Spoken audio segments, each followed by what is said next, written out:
Glad to have you back. It's the Business Daily right here on Trust Television. Of course, very impressive report there by Ibrahim Ismail looking at the infrastructure development in the Federal Capital Territory. One would expect that Nigeria, being the giant of Africa, should invest more in terms of infrastructure, both within the city center and some neighboring villages around the nation's capital. Away from that now, we're looking at the inflation numbers, which was released 2 days ago by the National Bureau of Statistics on Monday precisely, which put inflation number now at 16.1%. Of course, 16.05% if you approximate the number. Of course, the 16.1%. Of course, that is still below the prediction by some analysts. Some analysts had predicted that inflation was going to fall to 17 or 17.8%. But of course, what we get is 16.1%. Impressive development there, you would say, in terms of inflation number, when it moved from 18.02% to 16.1%. That is a very huge gain for the government, though still below the target of 15% set by the federal government in the 2025 budget. But with 2 months left to end the year, that target is somehow looking realistic. But we should not shy away from the fact that we're having these numbers after the inflation, after the rebasing of the CPI from 2019 from 2009 to 2019 base year, which is the reason why we are where we are today. Let's put some perspective into this and get some reaction. I'm being joined from London by Dr. Sam Omale, the President CEO, Raw Global Investment Network. Good morning, Dr. Sam. Good morning, Yusuf. Thank you for having me. Yeah, glad to have you joining us. Let's quickly get your reaction to the inflation numbers. How satisfied are you that for 7 straight months we're having a moderation in inflation numbers? Yeah. That is a miracle by itself, because if you put it in perspectives, inflation rate in the UK just dipped today after 7 months. So if you put it in perspective, in UK it has not happened within 7 months, but here it's happening straight consecutively for 7 months. So it's a miracle that it's happened that way. Indeed. You want me to go for that? Indeed. Given what you have said, do you really think the numbers, if you compare the numbers and the reality of ground, is this something that you want to give us some context to it? Is it really reflecting on the quality of lives of Nigerians? Well, I think something we don't know, something we should understand is this. Inflation, a drop in inflation does not mean that the price is coming down or the cost of things are coming down. It means that the rate at which the price is rising is slowing down. I don't know that you understand what I'm saying. Very well, very well. When inflation falls, it does not mean that the cost of goods is falling. It only means the rate at which the cost is increasing has reduced.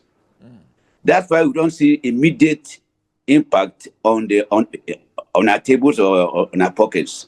It doesn't mean that the price will decrease. It can lead to lower interest rates, that's for sure. And it can make borrowing cheaper. It can also boost the economic activities, but low inflation, could also risk another form of inflation, which is deflation. So it does not mean that people will feel it by going to buy cheaper items. The real value of income can decrease if it doesn't grow at the same pace of inflation. All right, Doc, some of the contributing factors, according to NBS, is the fact that we're having stable foreign exchange markets. Of course, our foreign reserves is around $46 billion or over $46 billion as we speak. And also there is a talk about a robust food supply from the ongoing harvest season. The question is, how long can this be sustained?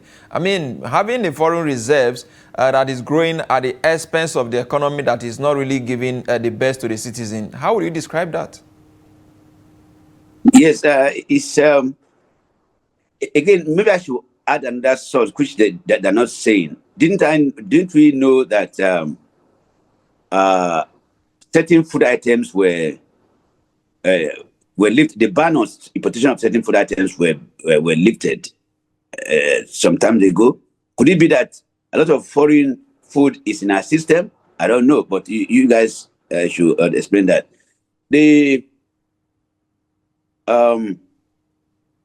If inflation is a function of reality on ground, I mean, that is meaning. So if you say you are growing your foreign reserve, how are you investing? What's the income coming from that foreign reserve? Is it being invested in a sovereign fund? Fund? So it's neither here nor there. The calculation in Nigerian economy is still something that we should be studying. We don't just arrive at inflation rate coming down because of your foreign reserve increase. The strength of the currency, yes, will show.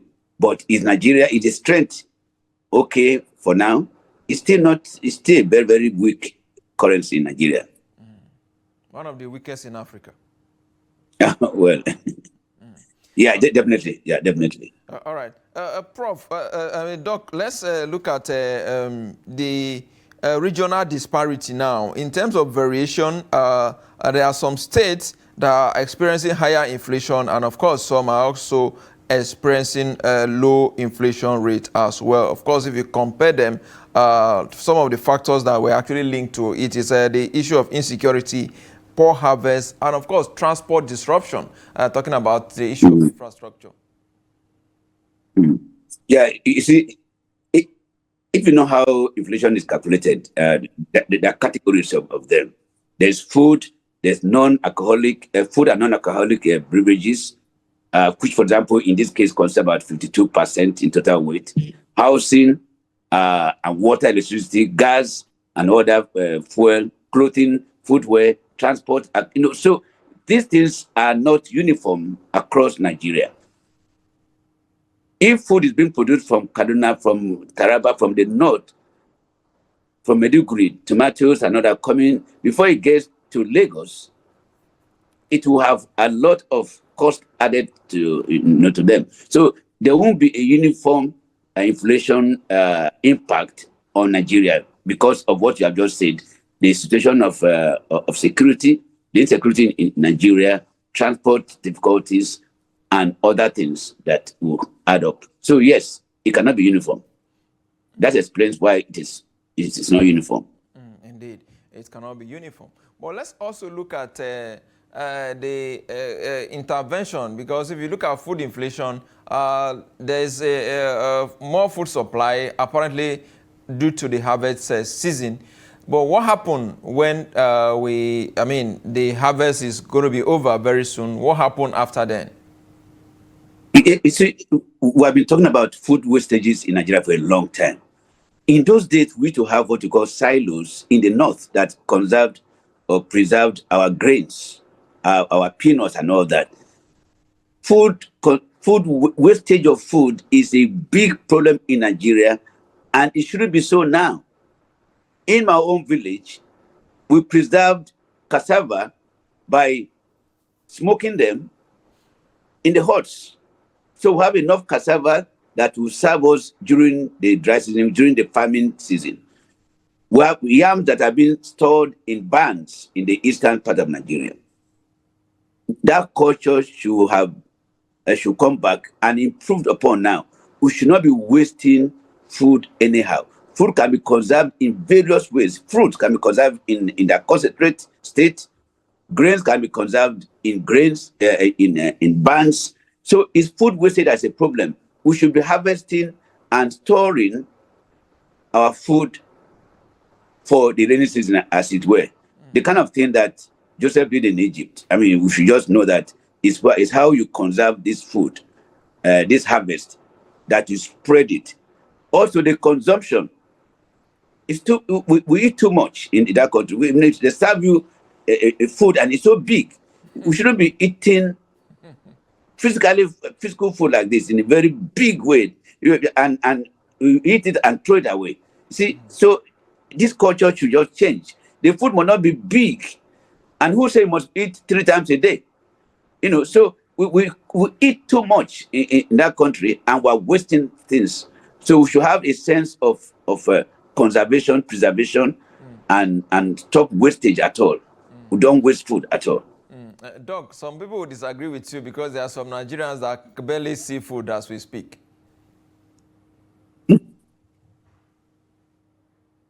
Yeah, because some people are somewhere. I mean, and like in Kogi, that they say, if I anywhere you go to, of food that we collect those ones, reheat them, eat. That's the point I'm saying. It's a wastage. Because very few people are consuming and throwing away. If you go to the dustbin of some homes, you see food. Some people don't even have anything. So it's a matter of redistribution. Here, for example, in the UK and other places, what we call food banks. Food banks are, like the name suggests, it's a bank where people go to collect food. In shopping centers, you have food banks. In churches, in mosques, people collect this food from somewhere and put them in food banks. If you have food banks in any town, in any area, people will not lack food.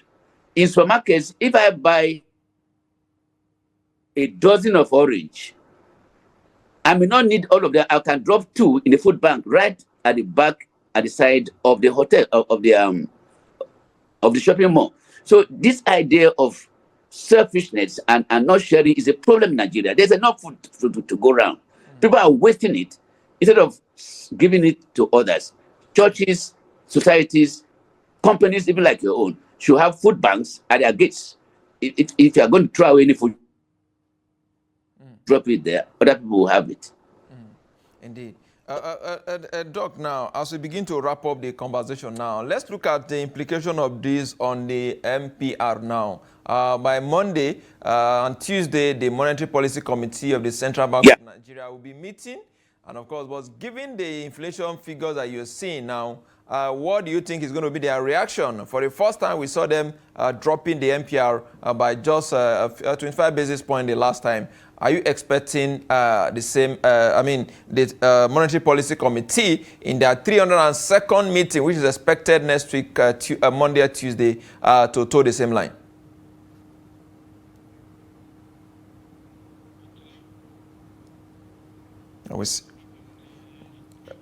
Okay, we seem to be having network challenges there with Dr. Sam Omale. We hope he return and, of course, give us his perspectives with regards to what decisions should we expect from the Central Bank of Nigeria as the MPR, MPC meet next week. And, of course, there are quite a few things. Am I still there? Okay, yes. Am I still there? Yeah, you are here. I can hear you. Oh, okay. Yes. Quickly. Okay. There was a disruption. A drop in inflation means that interest rate will have to be cut. That's it. Because it will mean. They go in opposite directions, but they should not be tempted to increase interest rate. If they don't want to decrease it, they should keep it as it is. But they should not think now that interest rate is going down, so we should raise. If inflation is going down, we should raise interest rate. They should not do that because there are so many tenuous factors that are leading to this inflation that cannot be sustained. So they should not disrupt the flow now. Inflation has a lot of implication for consumers, for businesses, and for the government. Businesses are able to borrow at lower costs, and if they borrow at lower cost, they are able to to make cheaper goods for people. But if they increase the interest rate now, it's also be inflationary because manufacturers will be having a higher cost of funds, and it will lead to, so for me, they can leave it as it is. All right. And yeah, but they should not increase it. That's all I'm saying. Okay, interesting. But finally now, do you see us achieving the targets set by the federal government? In the 2025 budget, the inflation target was 15% there. And of course, the exchange rate was set around 1,500. But we're below 1.5 now as we speak. Do you see us achieving the inflation target before the end of the year? We still have 2 months to go. Yeah, going by what has been happening for the past 7 months, it will appear that target may be achieved, but it should not be forced. Let it come organically. It should not be forced. So if the parameters which they are arriving at the inflation calculation are authentic, we should be able to attain that 15% to come the end of the year. But given what you have seen in the last 7 months... But they shouldn't force it. But Doc, given what you have seen in the last 7 months, and of course the rebasing that happened before that, do you think what we're having is actually realistic numbers?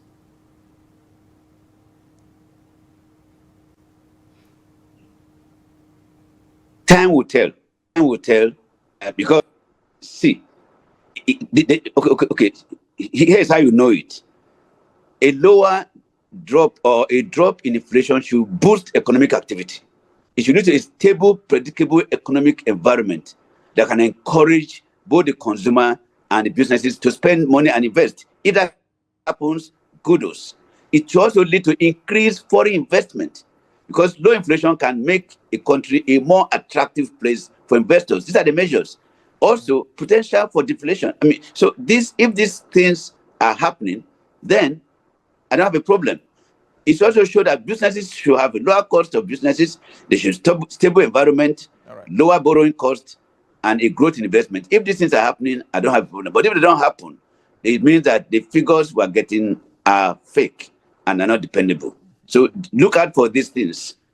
Predictable cost, stable environment, lower borrowing cost for businesses, investment growth, and also for the economy generally, a boost in activity, a stable, predictable economic environment that can encourage consumer and businesses to spend and to invest. All right. Thank you so much, Dr. Also, we should see a lot of foreign investment coming in. All right. Interesting there. We hope that government will take what Thank you for having me. Well, take into consideration. Dr. Sam Omale is the President CEO, Rock Global Investment Network, speaking to us all the way from London. Thank you for your time.